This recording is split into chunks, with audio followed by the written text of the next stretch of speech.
नमस्कार दोस्तों, मेरा नाम है राजकीय वर्मा और आप देख रहे हैं रिपोर्टर जी। अगर आपने रिपोर्टर जी चैनल को अभी तक सब्सक्राइब नहीं किया तो सबसे पहले चैनल को सब्सक्राइब जरूर करें, लाइक और कमेंट्स करना बिल्कुल ना भूलें। हरियाणा कांग्रेस में घमासान मचा हुआ और ये घमासान अभी से नहीं, कई सालों से मचा हुआ है। हरियाणा कांग्रेस के नेता एक दूसरे को नीचा दिखाने और एक दूसरे से ऊपर बढ़ने में लगातार जद्दोजहद कर रहे हैं और इसका नतीजा ये रहा कि हरियाणा के 2024 के विधानसभा चुनाव, जिसमें लग रहा था कि कांग्रेस इस बार बाजी मार लेगी, 10 साल का जो इंतजार है वो इंतजार अब खत्म हो जाएगा, लेकिन ऐसा हुआ नहीं, क्योंकि हुड्डा खेमा और दूसरी तरफ कुमारी शैलजा खेमा आप दूसरे से झगड़ रहे थे। आपस में इस कदर झगड़े कि इसका पूरा फायदा बीजेपी को मिल गया और जो बीजेपी लग रही थी कि बैकफुट पर है, उसने सारी की सारी बाजी को पलट दिया और तीसरी बार इतिहास रचते हुए हरियाणा में सरकार बनाने में कामयाब हो गई और वो भी पूर्ण बहुमत के साथ। लेकिन इस सबके बीच भी अभी तक कांग्रेस की लीडरशिप ये नहीं समझ पाई है कि इस लड़ाई झगड़े की वजह से कांग्रेस हरियाणा में और ज्यादा कमजोर होगी और अगर ये अपनी ही पार्टी को इतना कमजोर कर देंगे तो आप समझिए कि फिर ये नेता कैसे बड़े बन पाएंगे, क्योंकि पार्टी ही हरियाणा में छोटी या कहें कि सीमित हो जाएगी। इस सब के बीच इस बात की भी चर्चाएं काफी हो रही है कि क्या कांग्रेस हाईकमान हरियाणा में भूपेंद्र सिंह हुड्डा के कद को कम करने के बारे में भी सोच रहा है, क्योंकि अभी तक नेता प्रतिपक्ष को लेकर भी कई तरह के सवाल है कि क्या किसी दूसरे चेहरे या किसी दूसरे नेता को नेता प्रतिपक्ष की जिम्मेदारी मिल सकती है और इसको लेकर भी लगातार उठापटक कांग्रेस के भीतर चल रही है। इस सब के बीच कुमारी शैलजा को लेकर कांग्रेस हाईकमान का क्या कुछ रुख है, इसे देखना भी बेहद दिलचस्प है। लेकिन कल दिल्ली से जिस तरह की तस्वीरें सामने आई थी, उससे ऐसा ही लग रहा है कि कांग्रेस हाईकमान कहीं ना कहीं भूपेंद्र सिंह हुड्डा को साइडलाइन करने के बारे में सोच रहा है और एक बड़ी जिम्मेदारी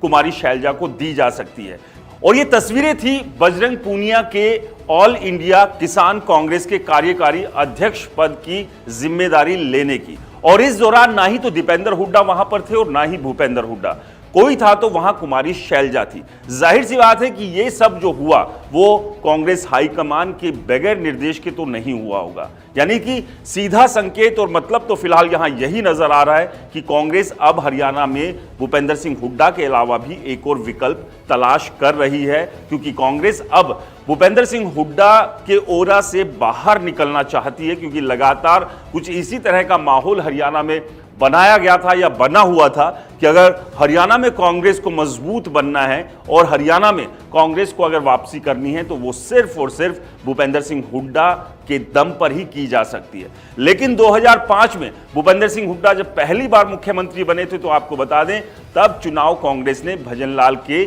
चेहरे पर लड़ा था और तब 67 यानी कि 67 सीटें कांग्रेस की आई थी। लेकिन कांग्रेस हाईकमान ने तब भूपेंद्र सिंह हुड्डा को मुख्यमंत्री बनाया और उसके बाद लगातार 3 चुनाव और हुए और इन तीनों चुनाव में कांग्रेस का ग्राफ लगातार गिरा है, यानी कि भूपेंद्र सिंह हुड्डा की लीडरशिप में हरियाणा में कांग्रेस बहुत ज्यादा कुछ कर नहीं पा रही है और ये बात अब